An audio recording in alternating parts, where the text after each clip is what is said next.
Prime Time with Ashish Shukla, sponsored by Jabalpur Hospital and Research Center, Rasal Chowk, Jabalpur.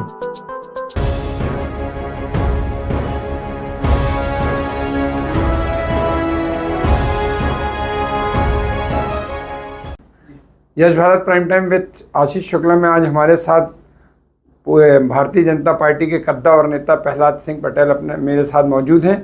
और वर्तमान परिदृश्य जो राजनीति का काफ़ी उथल पुथल वाला चल रहा था, उसमें प्रहलाद पटेल जी काफ़ी मुख्य भूमिका में दिख रहे थे। विगत एक साल में कई प्रकार के राजनीतिक प्रयास के दौर भी चले। अंततः जब उन्हें नरसिंहपुर से विधायक पद का उम्मीदवार भारतीय जनता पार्टी ने बनाया और उनके जैसे 8 सांसदों को बनाया, तब राजनीतिक पंडितों का आकलन ही लगभग भविष्यवाणियाँ धरी की धरी रह गई कि ऐसा भी भाजपा कदम उठाएगी। लेकिन उस दौर में प्रहलाद पटेल मात्र एक ऐसे केंद्रीय मंत्री और सांसद थे जिनने खुलकर बोला, पार्टी मेरे को कोई भी चुनाव लड़ाएगी, मैं सहस लड़ूंगा, ये पार्टी का निर्णय है कि वो विधायक लड़ाते हैं या सांसद। प्रहलाद जी, आपका बहुत बहुत स्वागत। आपके बयान की उमा भारती जी ने भी तारीफ की कि देश में ऐसे बिरले नेता हैं जो इतनी खुल के बात अपनी रखते हैं। क्या कहना आपका? मुझे लगता है कि मेरे बारे में कोई कैसी राय बनाता है इसकी मैं बहुत चिंता करता नहीं। मेरा मानना बड़ा साफ है। मेरे आराध्य परम पूज्य शिवासी जी कहते थे, honesty is a best policy.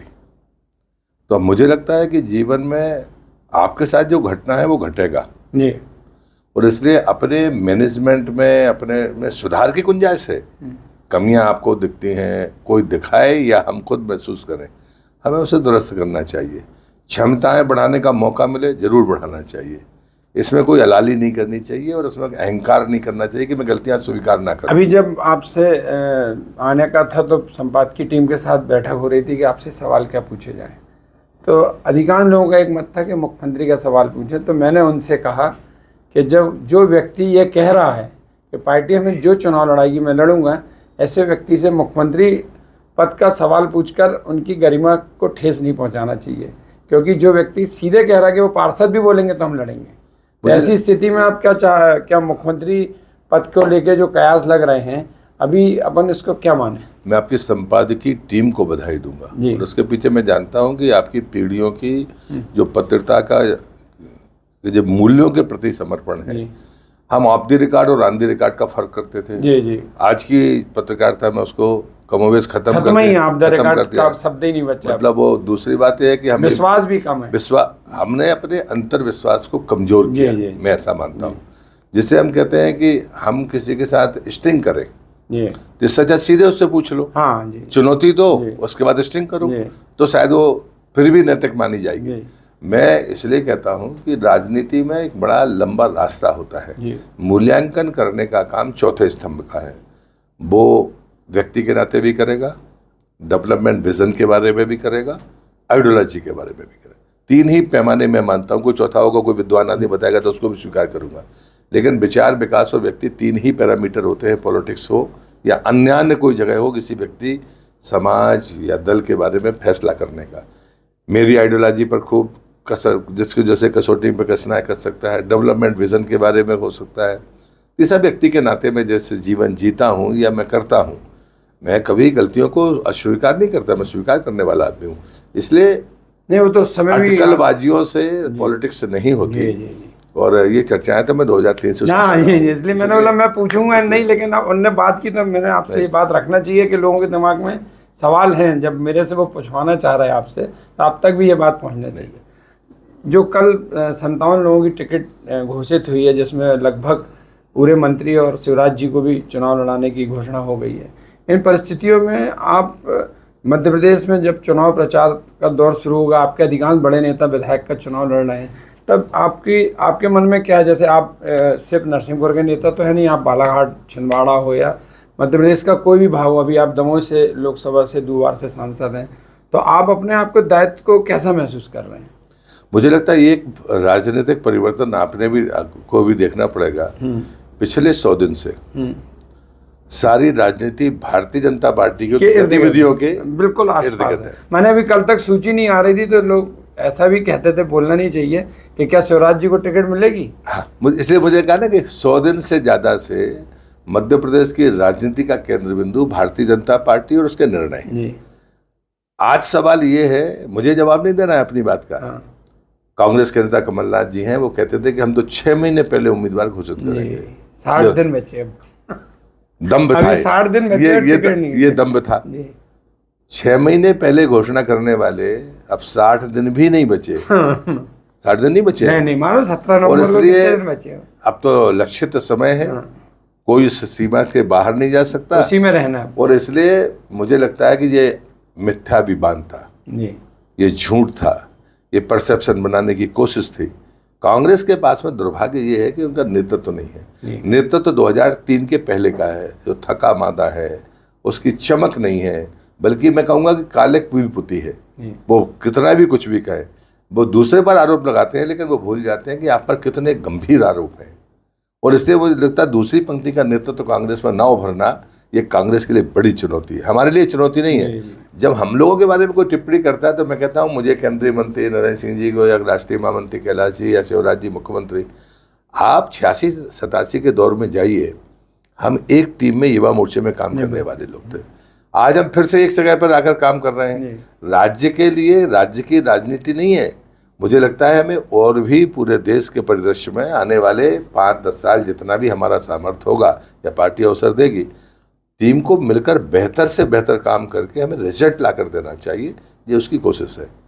अब एक सवाल और उठा रहा आपके, उम्मीद क्योंकि जबलपुर से आपका बहुत गहरा नाता है, जबलपुर के लोग आपसे अपेक्षा भी बहुत ज़्यादा करते कि कुछ भी हो, प्रहलाद जी दिल्ली में हैं, उनको मदद मिलेगी। और मैं इसका उदाहरण भी हूँ अपने खुद के लीवर ट्रांसप्लांट में आपने जिस ढंग से जो भी बन पड़ा रहा किया। ऐसी स्थिति में आपके दिमाग में कभी ना कभी ये रहता रहा कि जबलपुर संसदीय क्षेत्र का भी आप प्रतिनिधित्व करेंगे। लोग सोचते थे कि आज नहीं कल आप जबलपुर से लड़ेंगे। अब आप जब विधायक का चुनाव जीतेंगे, तब आप जबलपुर और दमोह और बालाघाट के साथ कैसे न्याय करेंगे? बालाघाट सिवनी में आज से 34 साल पहले सिवनी लड़ा जी। 20 साल से ज़्यादा हो गए मुझे, 24 साल हो गए बालाघाट में चुनाव लड़े। आप बालाघाट के लोगों से पूछिए, सिवनी के लोगों से पूछिए, छिंदवाड़ा के लोगों से पूछिए। राजनीति में मैं उन लोगों में से नहीं हूँ कि जहाँ वोट मिले स्वार्थवश उनकी चिंता करूँ। जिम्मेदारी अलग बात है, जहाँ मैं चुनाव लड़ा वहीं रहा, क्योंकि जिन लोगों ने वोट दी है उनके प्रति जवाबदेह होना चाहिए। लेकिन मैंने लड़ने के पहले कभी आश्वस्त नहीं किया कि मैं आपके बीच में रहूँगा। आप दमोह जाइए, बालाघाट जाइए, सिवनी जाइए, छिंदवाड़ा जाइए। लेकिन मैं छिंदवाड़ा चुनाव हारा, तब भी महीने में 12 दिन में प्रवास करता था वहाँ पर। देखिए, ये नैतिक जिम्मेदारी है। लेकिन अभी एक मामला आया बैनगंगा के रिनोवेशन का, बांध के नहरों का, 300 करोड़ 400 करोड़ की बात थी, मेरे विभाग की बात थी, मैंने उसको किया। अब मुझे सिवनी में चुनाव लड़ना है, इसलिए मैं सिवनी की चिंता करूंगा। ये जो धारणा है, ये जो टेरिटरी का अहंकार, जिनके दिमाग अहंकार है, ये रोग है। ऐसे लोग कभी दूसरे का भला नहीं कर सकते। आप मेरे पारिवारिक सदस्य, मित्र नहीं है, पारिवारिक सदस्य है। एक नैतिक जिम्मेदारी और हमारी पारिवारिक जिम्मेदारी है कि मेरी जो हैसियत हो, बल्कि हैसियत ना भी हो तो भी हमें उतना करना चाहिए।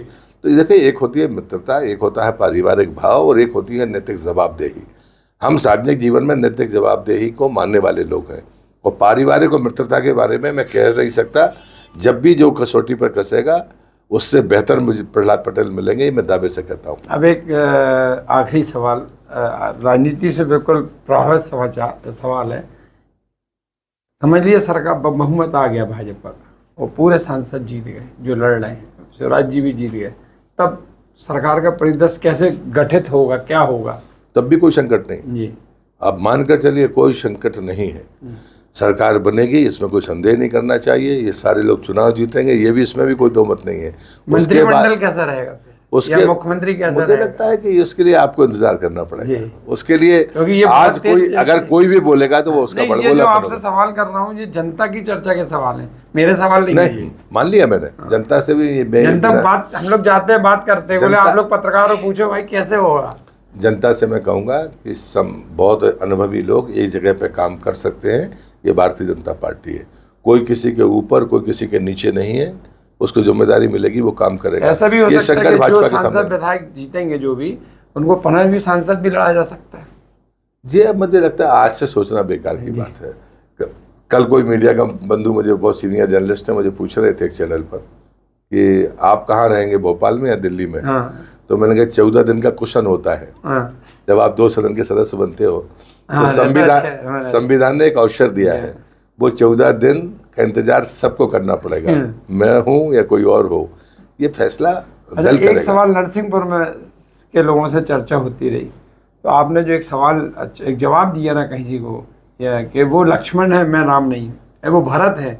जालिम सिंह जी के लिए बोला था कि वो भरत जैसे रोल निभाए, मैं राम नहीं बन सकता। इसका क्या माने कि आप जालिम सिंह जी के चुनाव नहीं लड़ने को किस दृष्टि से देख रहे हैं? मैं मानता हूँ कि जो परिवारवाद की चर्चा होती है जी, इस परिवारवाद की चर्चा का इससे बेहतर उत्तर नहीं हो सकता। आपने दिया था, वो हमने पढ़ा था, आपने बोला था कि वो भरत है। दूसरा, लालच राजनीति का अभिशाप है, उसकी स्ट्रेंथ नहीं, उसकी ताकत नहीं है, इससे मुक्त होना चाहिए।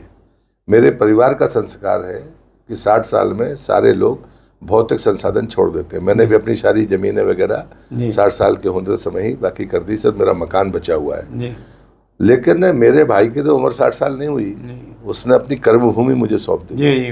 अन्यथा मैं छिंदवाड़ा या जबलपुर की किसी सीट से चुनाव लड़ रहा होता। तो मुझे लगता है कि ये जो चीज़ें हैं ये प्रेरणा की बातें हैं और ये आने वाली पीढ़ी में एक अच्छा रास्ता देंगी। और ये जो सद्भाव है पारिवारिक, और उस आदमी ने जिस दृढ़ता के साथ मेरी बात का विरोध किया, मतलब मुन्ना भैया ने मेरा जीवन में कभी, मैं जो आदेश करता था वो पालन करते थे। ये पहली घटना थी जो जिस मनः स्थिति में वो हैं, उस मनः स्थिति में उनको संबल की जरूरत थी ताकि वो एंगेज हो सके। उस स्थिति में उनने मेरी निर्णय का विरोध करके इस निर्णय को बदलवाने का काम किया। ये चीज़ें देश और समाज के सामने जानी चाहिए, क्योंकि राजनीति में मैंने माँ बेटा, बाप बेटा, भाई भाई को टिकट के लिए लड़ते देखा है। आपने आपके सामने भी चित्राए होंगे। और उस स्थिति में मुन्ना भैया की जो स्थिति है आज, मनः स्थिति है, उसके बाद उनका ये दृढ़ता बड़ा फैसला, मतलब मैं गौरवान्वित हूँ। ये सवाल इसलिए लाजमी थी कि आम चर्चा में सब चीज़ें हैं जो मैं आपसे पूछ रहा हूँ। अब नरसिंहपुर में आपकी जीत कितने मतों से होगी, आप क्या सोचते हैं? वो ऐसी धरती है जो स्वाभिमानियों की धरती है। नरसिंहपुर में लालच और भय से कोई वोट देता नहीं, इस बात का मुझे गर्व है। मैं खराब, कोई भी बोलेगा उसके खिलाफ लोग खड़े हो जाएंगे। तो मैं अच्छे और बुरे समय में नरसिंहपुर की जनता ने हमको सदैव आशीर्वाद और स्नेह दिया है। और एक बड़ा सामान्य सा आध्यात्मिक संयोग है, तो मेरी जन्मभूमि है, राजनीतिक कर्मभूमि भी है। भगवान नरसिंह की शरण में प्रहलाद हैं। अरे वाह! तो इसके अलावा मुझे कुछ कहना नहीं है। जो उमंग होगा, आह्लाद होगा, उनकी जो कृपा होगी, जो फैसला होगा, मुझे विश्वास है कि मुझे उनका भी आशीर्वाद मिलेगा और नरसिंहपुर की जनता का भी प्रचंड आशीर्वाद मिलेगा। मैं उनसे प्रार्थना करता हूँ, नरसिंहपुर के लोगों से, कि मुझे अपना आशीर्वाद भी दीजिए, सहयोग भी दीजिए, वोट भी दीजिए। ये थे हमारे साथ प्रहलाद पटेल। अब अगली बार जब प्रहलाद जी से मुलाकात होगी तो राजनीतिक परिदृश्य बहुत बदला हुआ रहेगा, क्योंकि अब चुनाव में व्यस्त हो जाएंगे।